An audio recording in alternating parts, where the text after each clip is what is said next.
साध संगत जी, प्रेम से कहना धन निरंकार जी। एक नई साखी के साथ स्वागत है आप सभी का आपके ही अपने चैनल पर। हमारी आज की साखी का शीर्षक है भरोसा।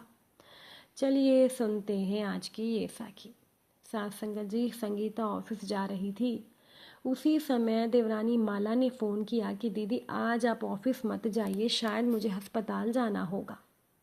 साथ संगत जी, माला के घर संतान का जन्म होने वाला था, इसीलिए वो संगीता को अपने साथ अस्पताल चलने को बोल रही थी।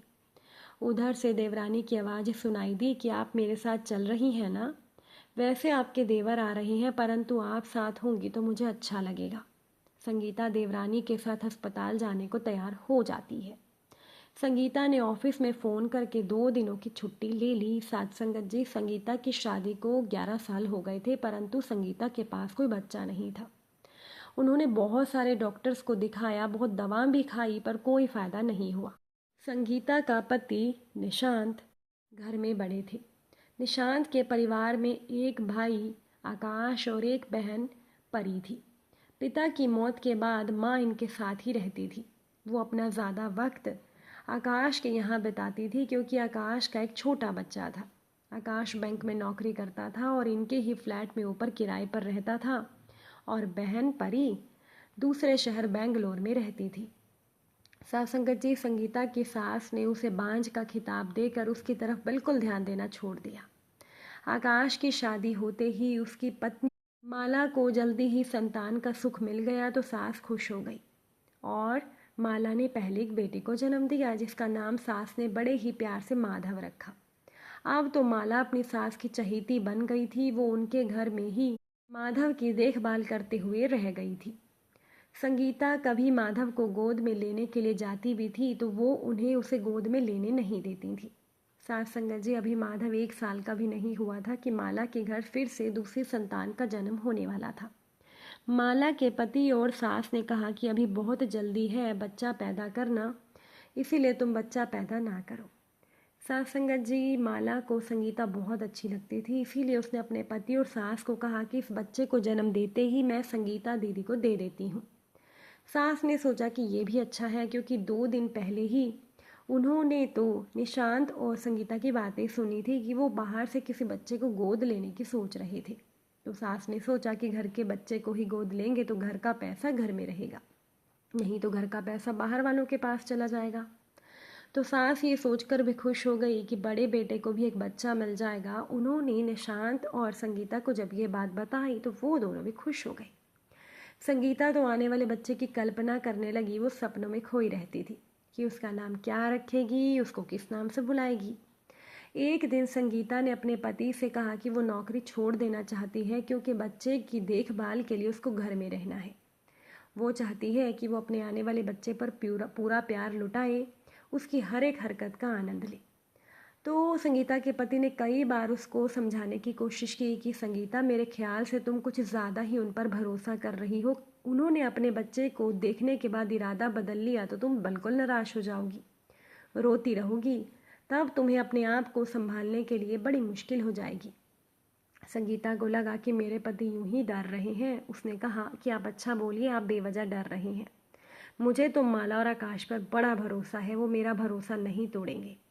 फिर भी उसने सास को पूछा कि माँ, क्या सचमुच माला और आकाश हमें बच्चा दे देंगे ना। सास ने कहा, अरे माला जुबान की पक्की है, वो तुम्हें बच्चा ज़रूर दे देंगे, तू फिक्र ना कर। सास की बात सुनकर अब जो संगीता थी वो बेफिक्र हो गई, और वो माला के बच्चा होने का इंतज़ार करने लगी। उसने पूरे घर को बच्चे के हिसाब से सजा दिया, उसके कमरे को भी उसने सजाया था। दिन रात संगीता बच्चे के सपने देखने लगी थी। अब वो दिन भी आ गया जब माला को अस्पताल में भर्ती कराया जाना था। जैसे ही माला ने कहा दीदी साथ चलेंगी, वो उसके साथ अस्पताल चली गई थी। वहाँ पर माला ने बड़ी ही सुंदर बच्ची को जन्म दिया। संगीता बच्ची को देखते ही फूली ना ही समा रही थी, और निशांत भी ऑफिस से आते समय बच्ची को देखकर घर आ गए। माला को छुट्टी मिल गई थी तो वो बच्ची को लेकर सीधा अपने घर गई। सास भी बच्ची को देखकर खुश हो गई, क्योंकि वो बच्ची दिखने में बहुत सुंदर थी। संगीता रोज उनके घर के चक्कर लगा रही थी और ये सुनने को बेताब थी कि वो लोग कहेंगे, ले संगीता बच्ची को तू संभाल ले, परंतु नहीं। उन्होंने कुछ भी नहीं कहा था। तो उसने सास के सामने बात छेड़ी तो उन्होंने कहा कि 10 दिन बाद बच्ची ले जाना, अभी ये बहुत छोटी है। तो इस तरह से माला की बच्ची 3 महीने की हो गई, पर उन लोगों ने बच्ची संगीता को नहीं दी। एक दिन संगीता शाम को ऑफिस से घर आई और हाथ मुंह धोकर ऊपर गई तो देखा घर पर ताला लगा था। उसने पति को फ़ोन किया था तो उन्होंने कहा कि भाई ने घर बदल लिया है, अपने ससुराल वालों के पास वो पहुंच गया और माँ भी उनके साथ चली गई है।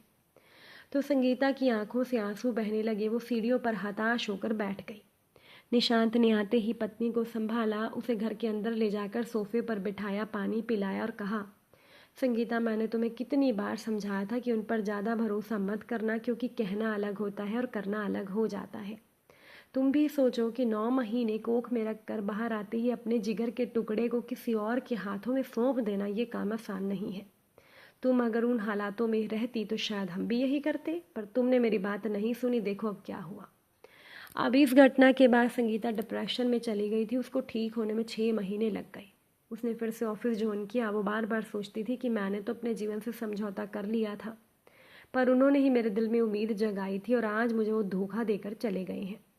संगीता की हालत सुधरने के बाद निशांत ने कहा कि संगीता, तुम्हें सचमुच बच्चे चाहिए तो चलो हम एक अनाथ बच्ची को गोद ले लेते हैं। संगीता भी सोचने लगी कि निशांत सही कह रहे हैं, एक बच्ची को गोद लेकर हम अपने अकेलेपन को दूर कर लेंगे।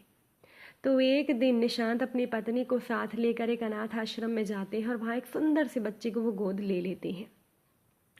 सभी फॉर्मेलिटीज़ पूरी करने के बाद संगीता और निशांत ने एक बच्ची को गोद ले लिया। संगीता बच्ची को घर में लाकर बहुत खुश हो जाती है और संगीता और निशांत ने अपनी बच्ची का परिचय सबसे वो कराना चाहते थे, इसीलिए उन्होंने एक छोटी सी पार्टी रखी, सबको उस पार्टी में बुलाया। माला, आकाश और सास भी बच्चों को लेकर आए थे।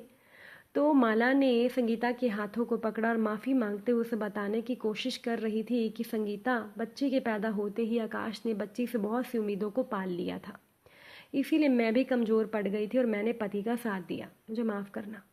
संगीता ने कहा, कोई बात नहीं माला, मैंने ज़्यादा ही भरोसा कर लिया था, पर कोई बात नहीं, ऐसा हुआ तभी तो हमें फूल सी बच्ची मिली है।